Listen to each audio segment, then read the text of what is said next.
Hi guys, welcome back to my channel. তো তোমরা সবাই কেমন আছো? আশা করছি তোমরা সবাই খুবই ভালো আছো। আমিও মোটামুটি আছি। তো আমি একটু যাচ্ছি দোকানে। তো বাড়ির থেকে বেরিয়েছি, দেখলাম নেমে গেছে বৃষ্টি। তো বৃষ্টির জন্য ছাতা মাথায় দিয়ে যাচ্ছিলাম, আর তার সাথে খুব হাওয়া দিচ্ছিল, তাই জন্য ছাতাটা কাত হয়ে যাচ্ছিল। তো যাই হোক, দেখো আজকে যাচ্ছি একটা অন্য দোকানে। তো চারিদিকে দেখো খালি ঘাস পাতা দিয়ে ভরা, কারণ আমরা তো যেহেতু গ্রামে থাকি তাই গ্রামের পরিবেশটা এরকম। তো তোমরা যারা গ্রামে থাকো তারা তো অবশ্যই জানো গ্রামের পরিবেশ কেমন আর কতটা সুন্দর।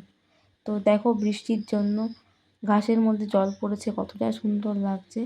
দেখো সামনে দেখতে পাবে রয়েছে পাট ক্ষেত, পাট হয়েছে ছোটো ছোটো, মানে পাট পাতা গাছ সমেত।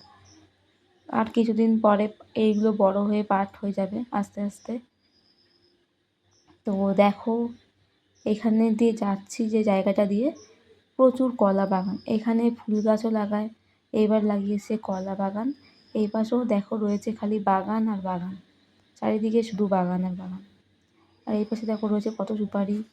দেখো গরু মাঠের মধ্যে ঘাস খাচ্ছে বৃষ্টির মধ্যে, আর গায়ের উপর একটা শালিক পাখি বসে রয়েছে। এইখানে দেখো হবে হরিচাঁদ গুপচাঁদ ঠাকুরের মন্দির, তাই জন্য এখানে ইট পাতানো রয়েছে। আর দেখো দোকানের রাস্তায় চলে এসেছি। তো এই রাস্তাতে আজকে দোকানে আসলাম, প্রতিদিন যাই একটা অন্য দোকানে, আজকে এসেছি একটা অন্য দোকানে।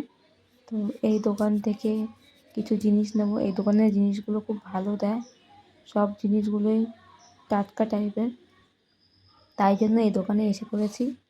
তো বৃষ্টি হচ্ছে, তার মধ্যেও চলে এলাম দোকানে। তো দেখো দোকানে একটু দরকার ছিল, একটু জিনিস নেব, তাই জন্য এসেছি এই দোকানটাতে আসলাম। তো যখন যাচ্ছিলাম দেখলাম একটা টোটোতে সরকারি অনুদানের কথা বলছিল, তো দেখতে পেলাম।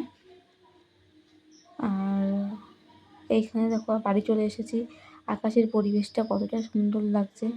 যদি ভিডিও ভালো লাগে অবশ্যই আমাদের চ্যানেলের পাশে থেকো। টাটা।